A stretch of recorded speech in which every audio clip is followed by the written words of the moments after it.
Oui. Audrey, après 4 jours de cavale, l'homme qui est suspecté d'avoir tué son fils en fin de semaine à Shawinigan a finalement été retrouvé vivant par les policiers. Oui, il a été appréhendé hier après-midi, en fin d'après-midi, en fait, près du lac Veillette, toujours dans la municipalité de Lac-aux-Sables, là, où se concentraient les recherches depuis le début. Ce sont des informations du public qui ont permis de le retrouver.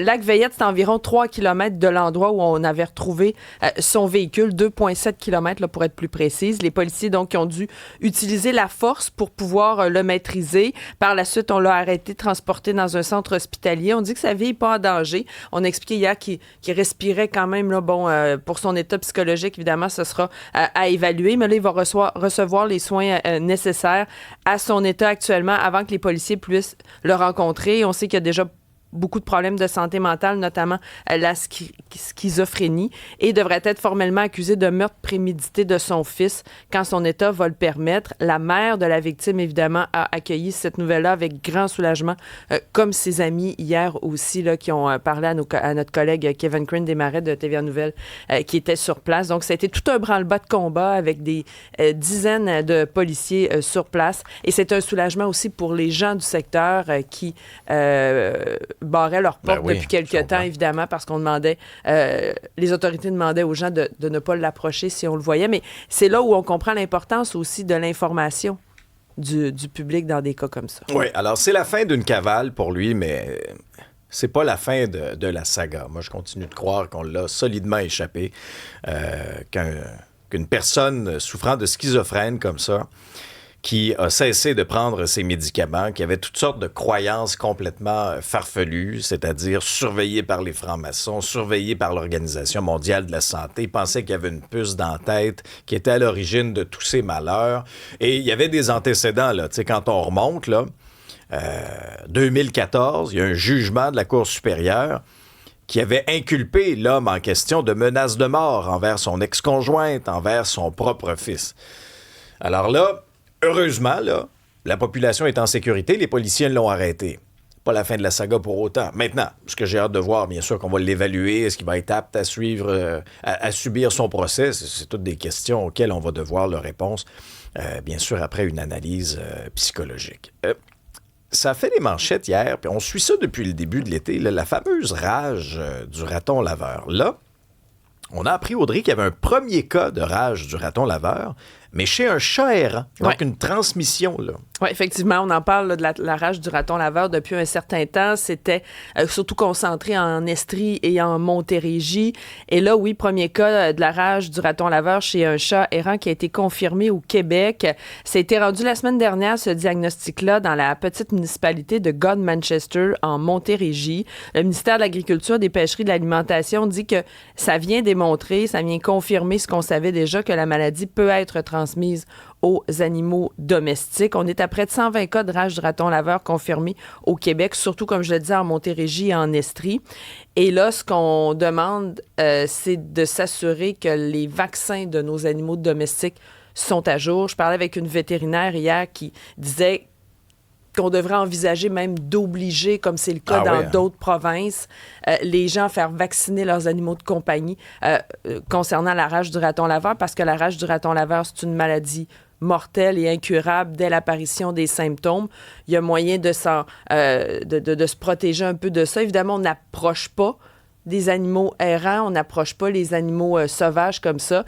Et si les ratons laveurs sont touchés, si les animaux errants peuvent être touchés, évidemment, il y a d'autres animaux sauvages qui peuvent l'être aussi. Donc, être vigilant, être prudent, c'est ce que me disait la vétérinaire hier en entrevue en soirée à LCN. Mais vraiment, c'est inquiétant aussi pour la transmission à l'humain. Ben moi, c'est rendu que je suis comme un peu nerveux quand j'en vois. Parce que, bon, des ratons, on en voit en ville, mais vous savez, j'habite dans le bois, fait que j'en vois souvent des ratons. L'autre fois, j'en vois 3, tu sais, sur ma terrasse. La nuit, il était en train de relaxer, il se faisait un party piscine. Moi, un bain de minuit. C'est dans la thématique avec Justin aujourd'hui. C'est coquin dans les Laurentides. Mais non, mais c'est ça, puis là, tu regardes ça, mais en même temps, il avait pas l'air bien agressif. Là. Il était assez relax, il était en groupe. J'étais comme, bon, probablement qu'eux autres, ils sont corrects, mais non, c'est quand même assez préoccupant. Autre chose qui est préoccupante, puis c'est dans le journal ce matin, là, on suit le nombre de décès là, dans les vacances de la construction. Et là, il y a comme, quand on relit tous les cas, il y a un point commun qui revient souvent, et c'est la vitesse. Ouais. La vitesse qui, depuis 10 ans, est la cause de décès numéro 1 sur les routes québécoises pendant l'été. Et bon, bien évidemment, les vacances de la construction ne font pas exception. Déjà, 9 personnes ont perdu la vie pour cause de vitesse en 11 jours, notamment des parents et leurs fils de 7 ans qui sont décédés dans les Laurentides après un dépassement dangereux le 18 juillet. Dans la même journée, ce sont deux autres personnes qui ont perdu la vie, une personne blessée pendant un accident qui implique 4 véhicules sur la route 138 près de Tadoussac. Et ça, c'est sans compter tous les automobilistes qui roulent en fou. Pensons à ces jeunes de 21 ans qui se sont fait épingler à plus de 208 km/h à Laval en près d'une semaine. Donc, vraiment, là, ce qu'on dit, c'est qu'il y a une sorte d'insouciance peut-être qui vient s'installer avec le beau temps. Et en plus de ça, ben, l'été, évidemment, il y a plus de véhicules sur les routes. Et là, ça devient compliqué aussi le partage des routes avec les cyclistes, les gens qui tirent des roulottes, des bateaux. Donc, tout ça devient plus dangereux et les gens qui veulent profiter au maximum de leurs vacances, donc roulent plus vite. Il faut être très prudent, cause de décès numéro 1 sur les routes pendant l'été. Il y a quelque chose qui me frappe dans ce que tu viens de dire. La famille décimée à Lantier dans les Laurentides. Victime d'un dépassement dangereux de la part de qui? De la part d'une jeune conductrice. 2 autres cas. 20 juillet, 208 km/h à Laval, sur la 15. Jeune conducteur. 28 juillet, 210 km/h à Laval, sur la 15. Jeune conducteur. Désolé, mais on n'est pas assez sévère. On va réfléchir là-dessus, là, quand même, aujourd'hui, ensemble, la gang, là. Mais moi, je considère que les jeunes conducteurs doivent avoir un meilleur encadrement au Québec. Encore hier, là, j'étais sur la route, là, j'en vois un avec sa tondeuse, là, quasiment, là. Des fois, c'est un peu modifié, là, tu sais. On les voit tout aller, là, ceux-là, là, tu sais. Puis là, ça se prend, là, pour Lewis Hamilton. J'en ai aucune espèce d'idée, là. De un, à être les parents de ces jeunes-là. Puis que mon enfant se comporterait en innocent comme ça, je viendrais, viens ici, donne-moi tes clés, c'est fini. T'es pas assez responsable. Puis après ça, là, 210 km/h sur la 15, là. Parce que là, bon, ça vient avec des points d'inaptitude, des amendes, puis ça suspend le permis pendant un court laps de temps. Mène-les ici de ton permis. C'est un permis de conduire, c'est un privilège au Québec, c'est pas un droit. C'est pas un droit. C'est un C'est permis. c'est pas un acquis, là. Mais si t'es trop sans dessin pour avoir un permis de conduire, faut que tu vieillisses un petit peu avant d'en avoir un, puis parce qu'on n'est pas tous pareils non plus, là, le degré de maturité, ça varie, hein, d'une personne à l'autre. On a cru remarquer ça dans la société. Alors moi, tu le perds, ton droit. 210 km/h, excuse-moi, là, la 15, je la fais à tous les jours, là. Hey, t'es pas sur l'autobahn, là. T'es sur une route du Québec à 210 km/h. T'es suicidaire, là. Alors, moi, c'est fini. Ton permis est déchiré. Tu l'as perdu, puis pas mal plus longtemps que 7 à 10 jours, là. C'est terminé, là. Une nouvelle qui est tombée vraiment dans les dernières minutes, Audrey, et ça va intéresser les voyageurs. Ouais. Conflit de travail qui est de plus en plus possible chez WestJet. Il y a eu un avis de grève des agents de bord et le voilà que WestJet émet un avis de lockout ce matin. Exactement. Les agents de bord de la compagnie WestJet qui ont soumis cet avis de grève au cours de la nuit à leur employeur qui, lui, a rapidement répondu avec un avis de lockout. On prévoit donc des perturbations au cours des prochains jours. Ce sont 4700 agents de bord représentés par le syndicat canadien de la fonction publique qui ont mis leur menace à exécution parce qu'à la mi-juillet, ils avaient voté en faveur d'un mandat de grève pour accélérer la négociation de leur convention collective. On dit, malgré tout, là, les discussions vont quand même se poursuivre. Et là, on parle d'un préavis de 72 heures qui placerait donc le début de la grève à minuit dans les Rocheuses et 22 heures, heure du Québec. Et là, ce qu'on dit, évidemment, ça pourrait occasionner des retards, des annulations de vol et que les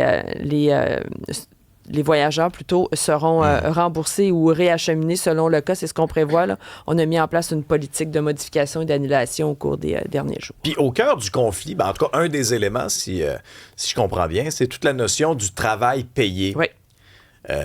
Ou pas. C'est-à-dire que, imaginez dans votre réalité, là, un agent de bord, là, tout le travail qui est fait avant le décollage de l'appareil ne leur est pas rémunéré. Amenez ça dans votre quotidien, là. Je sais pas, moi, vous commencez votre journée à 9 heures. En théorie, dans le service que vous devez faire, mais votre employeur vous demande là, d'arriver avant, puis etc., puis de préparer certaines affaires. Mais ça, vous n'êtes pas payé pour ça. Là, tu dis, attends une minute, là, ça marche pas, c'est une vraie joke. Ben, dans l'industrie de l'aviation, c'est ça. Ça a été vrai, ça a été un enjeu aussi dans les autres compagnies aériennes. Là, c'est WestJet maintenant qui est frappé par ça. Moi, je dirais... Je vois pas pourquoi ils seraient pas payés pour le travail qu'ils font avant. Là, je veux dire, et ça, c'était peu connu quand même avant c'était que pas connu les du agents tout. de bord commencent à sortir, effectivement. Oui, non. Puis les agents et les agentes, parce que c'est beaucoup une profession féminine, elles ont bien fait de le dénoncer. Puis moi, je suis totalement contre ça. Tout travail mérite salaire. Là.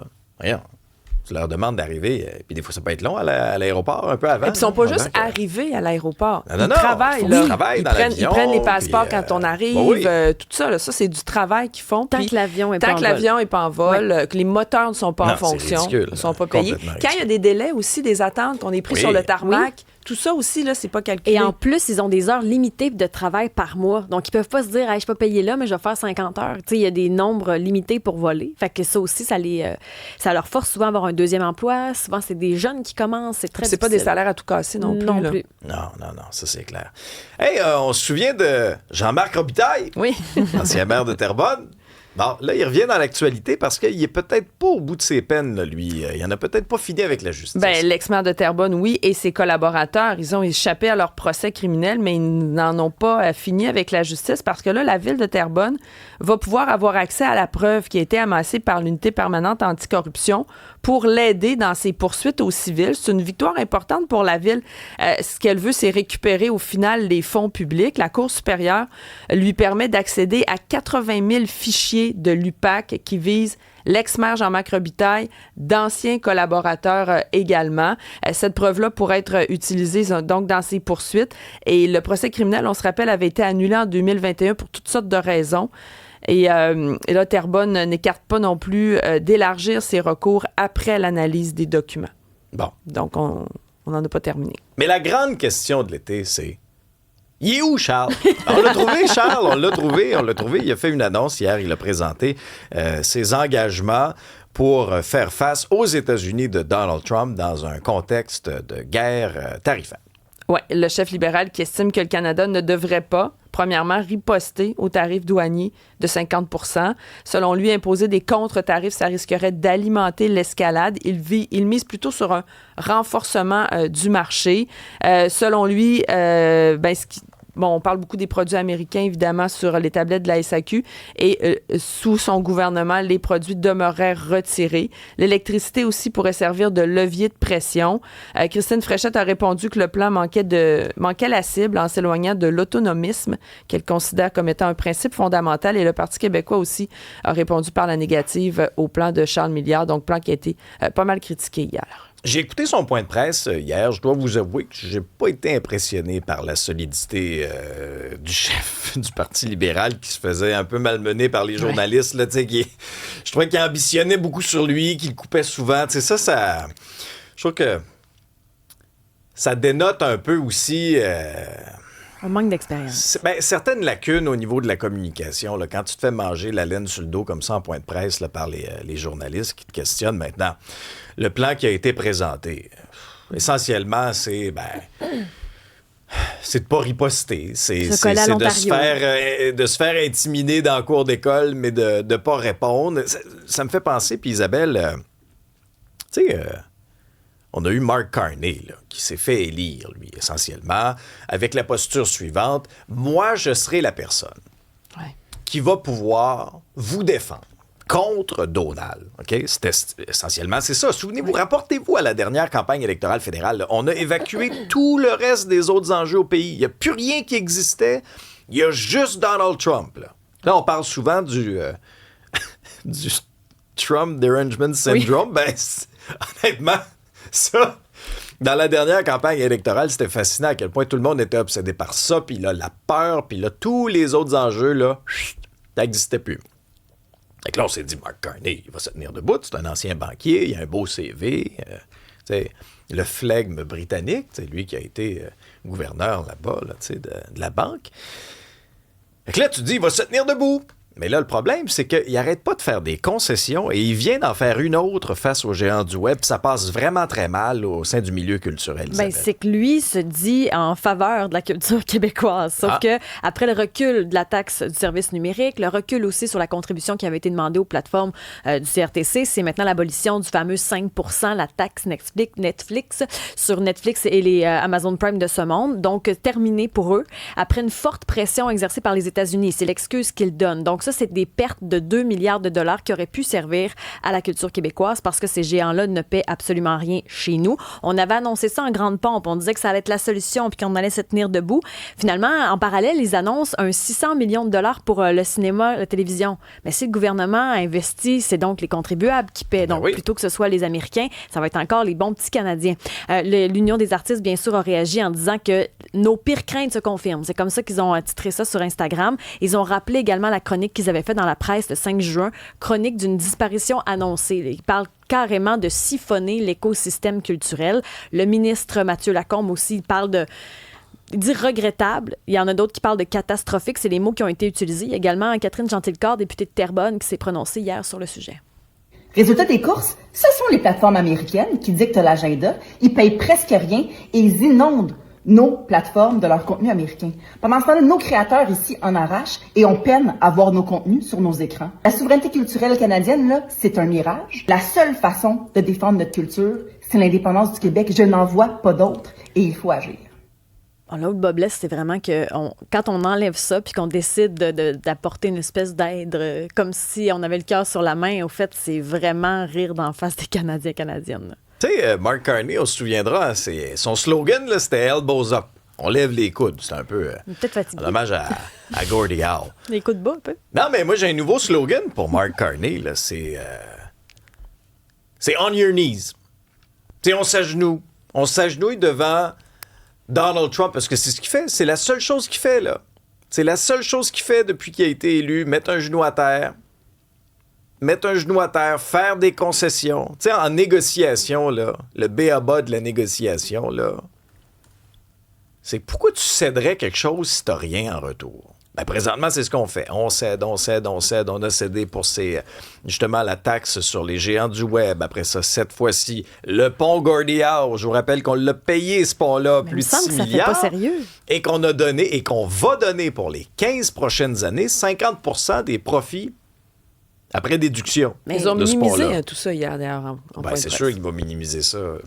Notre PDG, c'est sûr qu'il va minimiser ça. On a l'air d'une gang d'enfants d'une garderie. C'est comme vraiment, comment tu veux négocier après ça? Sur d'autres choses, sur d'autres enjeux? On a l'air d'une gang d'enfants qui se font intimider dans le cours d'école par le bully, puis on ne réplique pas. Je dis pas de répliquer à la manière de Doug Ford nécessairement, le gros gens comme devant, puis après ça d'arriver. C'est pas nécessairement. Soyons quand même intelligents, mais je vois pas pourquoi on ferait des concessions envers quelqu'un au début d'une négociation, puis les concessions viennent juste d'un bord. Moi, je trouve que ça nous place vraiment en position de faiblesse. Alors, c'est plus elbows up, c'est à genoux, un genou à terre. Bon, Canadien.